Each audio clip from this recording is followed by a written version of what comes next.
आजपासून जवळपास 2 ते 2,500 वर्षापूर्वी सम्राट अशोकाने आपला मूळचा धर्म त्यागून बौद्ध धर्म स्वीकारला आणि या बौद्ध धर्माची पताका सर्व जगभर फडकवली आणि त्याच कालावधीमध्ये मोठ्या प्रमाणामध्ये जगभरामध्ये अशोक स्तंभ हे उभारण्यात आले। अनेक पुरातत्व विभागाकडून मोठ्या प्रमाणामध्ये जे अशोक स्तंभाचे अवशेष आहेत ते पाहायला मिळतात। मात्र आता नांदेड जिल्ह्यामध्ये जगातील सर्वात मोठा असा अशोक स्तंभ उभारणीचं काम वेग घेताना पाहायला मिळते। नांदेड शहरापासून केवळ 4 किलोमीटर अंतरावर असणाऱ्या बावरीनगर दाभड या ठिकाणी हे जे अशोक स्तंभ आहे तो अशोक स्तंभ या ठिकाणी आकार घेताना पाहायला मिळतोय। राजस्थान, उत्तर प्रदेश या ठिकाणाहून मोठ्या प्रमाणामध्ये लाल दगड आणून या ठिकाणी अशोक स्तंभाची ही उभारणी केली जाते। आपण माझ्या बाजूला पाहू शकता की जवळपास 65 फूट उंचीचा हा अशोक स्तंभ या ठिकाणी आकार घेताना पाहायला मिळतोय। वरच्या बाजूला जे असणारे पाहू शकता की आपण वरच्या बाजूला असणारे 3 सिंह, त्यानंतर डोक्यावर 4 सिंह आणि त्यानंतर डोक्यावर असणारं अशोक चक्र आणि हा स्तंभ या ठिकाणी उभारणीचं काम गेल्या अनेक वर्षापासून गती घेताना पाहायला मिळतंय। आता हे जे काम आहे हे शेवटच्या टप्प्यात येऊन पोहोचलंय आणि एकंदरीत हा स्तंभ किती फूट उंचीचा आहे, याचा परीघ किती आहे, यासाठी लागणारा दगड हा कुठून आणला गेलाय, या सगळ्या गोष्टींविषयी आपल्यासोबत या ठिकाणी भिक्खू आहेत आणि स्थानिकचे उपासक आहेत। काय सांगणार, या ठिकाणी जगातील सर्वात मोठा अशोक स्तंभ उभारणीचं काम सुरू आहे, कुठून दगड आणण्यात आलेला आहे, काय सांगणार, काय भावना आहेत? खरं तर आपण सम्राट अशोकांचं नाव घेतलेलं आहे।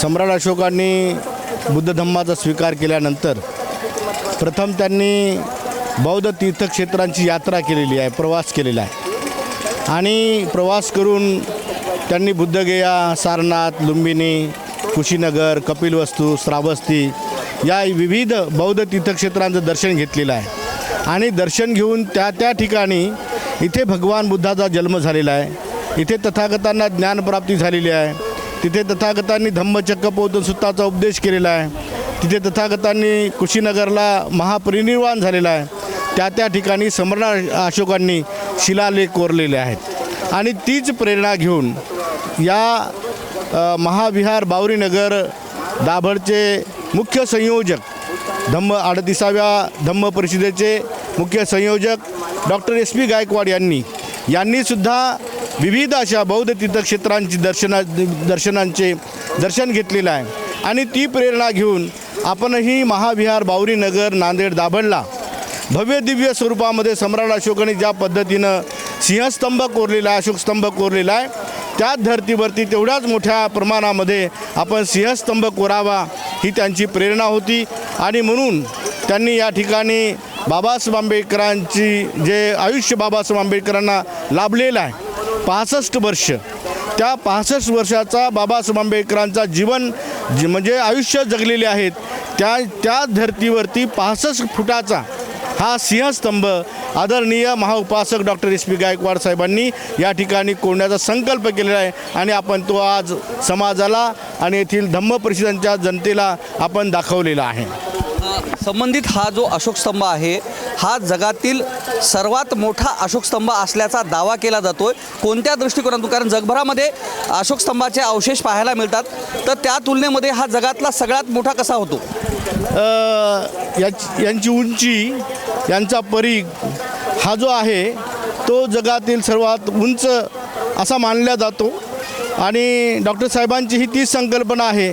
आपण जर देश विदेशाचं पर्यटन केलं किंवा बौद्ध तीर्थक्षेत्रांचं दर्शन तीर्थक्षेत्र जर पाहिले आणि सम्राट अशोकांनी जे कोरलेले सिंहस्तंभ पाहिले तर निश्चितच हा जगातील सर्वात उंच असा सिंहस्तंभ आपल्याला पाहायला मिळतो, आढळून येतो। तर हे आपल्यासोबत भिक्खूगण आपल्यासोबत होते, काही बुद्ध अनुयायी आपल्यासोबत आहेत, त्यांच्याकडून आपण या अशोक स्तंभाविषयीची माहिती घेणार आहोत। संबंधित अशोक स्तंभ बनवते वेळेस याला लागणारा दगड आहे तो कुठून आणण्यात आला आणि उभारणी केव्हापासून सुरुवात झालेली आहे? महाविहार बावरीनगर दाभड नांदेड या स्थळाला 2004 साली तत्कालीन मुख्यमंत्री सुशीलकुमार शिंदे यांनी तीर्थक्षेत्राचा दर्जा बहाल केला। 2009 साली महाराष्ट्र शासनाकडनं 25 कोटी रुपयांचा निधी हा PWDकडे वर्ग करण्यात आला आणि सार्वजनिक बांधकाम विभागामार्फत या महाविहार परिसरामध्ये अनेक इमारतींचं बांधकाम, अनेक वास्तूंचं बांधकाम सुरू आहे. त्यापैकी बहुउद्देशीय सभागृहाचं बांधकाम पूर्ण झालेलं आहे. प्रशासकीय इमारतीचं व अशोक स्तंभाचं बांधकाम हे अंतिम टप्प्यावर आलेलं आहे. आपणा सर्वांना माहिती आहे की ही 2012 साली या संपूर्ण बांधकामास सुरुवात झाली. खरं म्हणजे हा खूप उशीर झालेला आहे, कारण 2009 साली 25 कोटी रुपये हे सार्वजनिक बांधकाम विभागाच्या खात्यामध्ये येऊन पडलेले असताना ह्या बांधकामांमध्ये एक बौद्ध समाजामध्ये एक थोडीशी नाराजी आहे, कारण एवढे वर्ष होऊनही अजून बांधकाम का पूर्ण झाले नाही हा प्रश्नचिन्ह असतो. खरं म्हणजे मूळ मुद्द्याकडे येऊ, कारण अशोक स्तंभाचा आपला विषय आहे. आपण त्या गोष्टीकडे येणार आहोत. मात्र विषय असा आहे की जगातला हा सगळ्यात मोठा अशोक स्तंभ बोलला जातो आहे. तर याचं वेगळेपण काय आहे इतर अशोक स्तंभापेक्षा? याचा दगड किंवा याची उंची, खालचं खोदकाम किती झालेलं आहे, थोडक्यात थोडी माहिती द्या. 2012 साली अशोक स्तंभाच्या बांधकामास सुरुवात झाली. हा अशोक स्तंभ विटाच्या माध्यमातून सुद्धा बांधता आला असता, परंतु आत्ताच भंतेजींनी सांगितल्याप्रमाणे डॉक्टर साहेबांची इच्छा होती की हा अशोक स्तंभ असा एकमेवाद्वितीय असावा की येणारी 1000-2000 वर्षे जरी गेली तरी अशोक स्तंभाला काही होता कामा नये. त्यामुळे ह्या जमिनीपासून खाली 25 फूट खोल आणि 20 फूट त्याची जी रेडियस आहे या पद्धतीनं चिरेबंदी अशी दगड इथे रचण्यात आले, जेणेकरून वर कितीही उंच गेलो तरी त्या स्तंभास धक्का पोहोचणार नाही. त्यामुळे खाली 20 फुटाचा घेर आहे आणि त्यामध्ये पूर्ण चिरेबंदी अशी दगडं इथे टाकण्यात आलेली आहेत. आणि हा अशोक स्तंभ बनवताना मध्य प्रदेशातील दगड आपण इथे आणलेला आहे आणि राजस्थानामधील कारागीर, त्यामध्ये प्रामुख्याने हनुमान आणि त्यांचे इतर साथीदार यांनी हा अशोक स्तंभ कोरला आहे. आणि हा अशोक स्तंभ जर आपण पाहिला तर जमिनीच्या खाली 25 फूट आणि वर हा जो तुम्ही स्तंभ पाहताय तो 32 फूट उंच स्तंभ आहे. त्या स्तंभाच्या वर कमळ आहे ते 6 फूट उंच आहे आणि त्याच्यावर चक्र आणि बैल, हत्ती, घोडा हे चारही दिशाला असलेले 6 फूट उंचीचं ते एक बांधकाम आहे. आणि त्याच्यावर 4 दिशांना 4 सिंह आहेत, त्यांची उंची जवळपास 8 फूट एवढी आहे. आणि सगळ्यात वर एक अशोक चक्र कोरलेलं आहे. त्या अशोक चक्राची रेडियस ही 5 फूट, पूर्ण उंची ही जवळपास 10 फूट आहे. अशा पद्धतीनं जमिनीपासून तो 65 फूट उंचीवर आहे. आणि आपण मगाशी विचारलेला जो प्रश्न होता की आत्तापर्यंत जेवढे काही आपण अशोक स्तंभ पाहतो, वैशालीचा अशोक स्तंभ हा 40 फूट उंच आहे आणि आत्तापर्यंत तोच सगळ्यात मोठा अशोक स्तंभ आहे असं म्हटलं जातं. आणि आपला हा महाविहार बावरीनगर परिसरामध्ये निर्माणाधीन अवस्थेत असलेला जो अशोक स्तंभ आहे त्याची उंची 65 फूट आहे.